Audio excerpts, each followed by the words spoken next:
Olá, sejam muito bem-vindos. Quem é que nunca sonhou em ter a casa parecendo um verdadeiro refúgio verde, sabe? Com plantas lindas, saudáveis por todo lado. Mas a gente sabe que entre o sonho e a realidade, às vezes aparecem umas folhas meio amareladas pelo caminho, né? Bom, hoje a gente vai desvendar os principais segredos para que as plantas em casa não só sobrevivam, mas fiquem exuberantes de verdade. E vamos começar com o porquê de tudo isso. Como disse o engenheiro agrônomo José Antônio Alberto da Silva, cultivar plantas é uma terapia. Sabe, não é só sobre deixar a casa bonita. É sobre o ato de cuidar, de botar a mão na terra, de observar cada folhinha nova que nasce. É uma conexão muito forte com os ciclos da vida que traz uma paz, uma calma para o nosso dia a dia que é incrível. E aí a gente chega na grande questão, não é mesmo? Sabe aquele entusiasmo inicial de encher a casa de planta que de repente se depara com uma coitadinha toda triste no canto da sala? Pois é, o objetivo hoje é exatamente esse: dar as ferramentas para que qualquer pessoa consiga manter suas plantas vibrantes e cheias de vida. Chega de matar cacto por excesso de cuidado.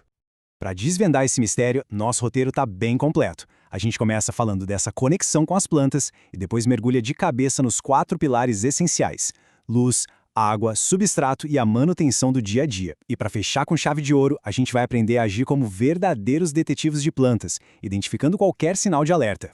Essa tendência da selva urbana vai muito além da estética, viu? Trazer a natureza para dentro de casa comprovadamente melhora o nosso bem-estar. As plantas purificam o ar, ajudam na criatividade, no foco. É uma troca muito poderosa. Só que, para essa troca ser justa, a gente precisa entender o que elas precisam da gente. É sobre isso que vamos falar. E chegamos ao fator número 1, o mais importante de todos, sem dúvida nenhuma, a luz. É simples, gente. Sem a quantidade certa de luz, todo o resto do cuidado pode ir por água abaixo. A luz é literalmente o alimento da planta. É o combustível para a fotossíntese que a mantém viva.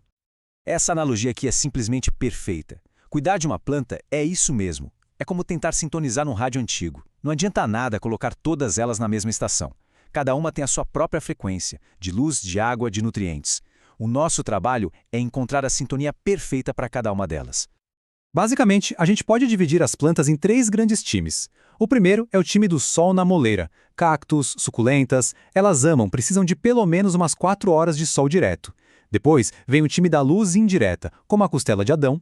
Ela quer muita claridade, mas se o sol bate direto, queima as folhas. E por fim, o time da sombra e água fresca, tipo a zamelcuca, que é perfeita para aquele cantinho com menos luz. O grande segredo é esse: escalar a planta certa para o lugar certo da casa. E o mais legal é que as plantas conversam com a gente. Elas dão sinais. Se uma planta está com pouca luz, ela literalmente se estica toda, fica comprida, tentando alcançar a janela. É um fenômeno que se chama estiolamento.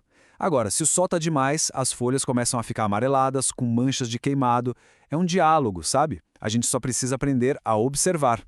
Agora, o segundo pilar, e talvez o maior vilão para quem está começando: a água. Porque, olha, o erro mais comum não é a falta, é o excesso. Regar demais é disparado a principal causa de morte de plantas dentro de casa. Então, como saber a hora certa? A melhor ferramenta que existe é o dedo. É sério, antes de pegar o regador, afunda o dedo uns 2 centímetros na terra. Se o dedo sair limpo, seco, aí sim, é hora de regar.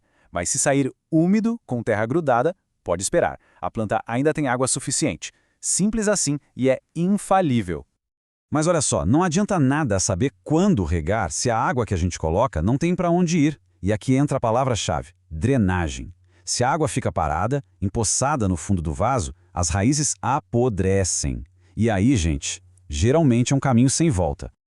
Então vamos lá, um checklist rapidinho para garantir a drenagem. Primeiro, o vaso precisa ter furos, é inegociável. Segundo, colocar uma camada de argila expandida ou pedrinhas no fundo ajuda demais. E terceiro, a regra de ouro: na dúvida, é melhor não regar. É muito mais fácil salvar uma planta com sede do que uma planta que se afogou. E falar em drenagem leva a gente direto para o terceiro pilar, o substrato. E não é só terra, não. O substrato é a casa da planta. É ali que as raízes vão se fixar, respirar, buscar nutrientes. E claro, cada planta gosta de um tipo de casa diferente. Olha só essa mistura clássica para suculentas, por exemplo. Quase metade dela é areia de construção. Por que isso? Não é por acaso.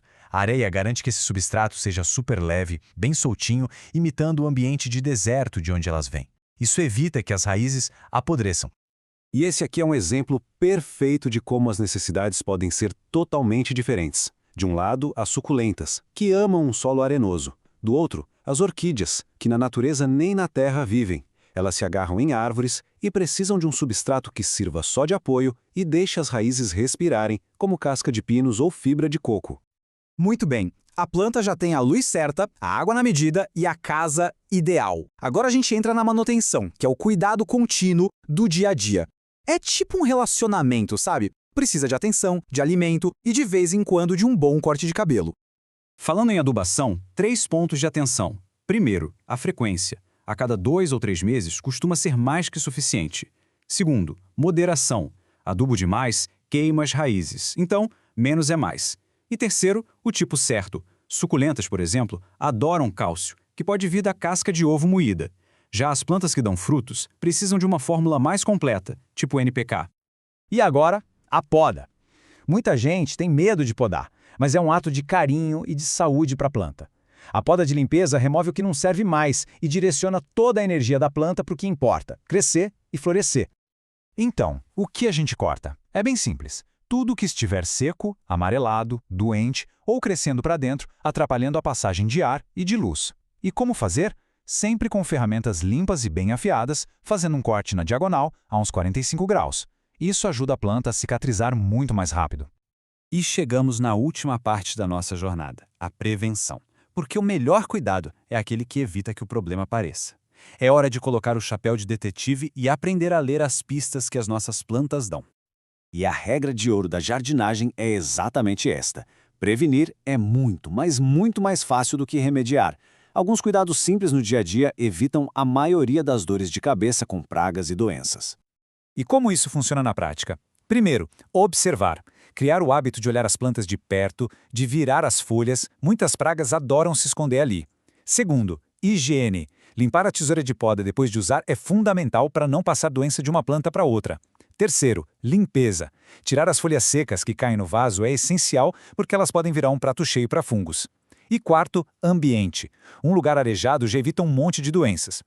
Então, para fechar, vamos recapitular rapidinho os pilares. Luz é colocar a planta certa no lugar certo. Água é sempre checar a terra antes e garantir a drenagem. Substrato é a casa ideal para cada tipo de raiz. Manutenção é dar alimento e fazer um corte de cabelo de vez em quando. E prevenção é ser um bom observador.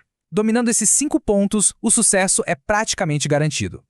E agora, com todo esse conhecimento, a pergunta muda, né? Não é mais será que eu consigo, mas sim qual vai ser a próxima planta a trazer mais vida e mais verde aqui para casa. A jornada para ter um lar mais verde começa agora, com muito mais confiança e com as ferramentas certas na mão.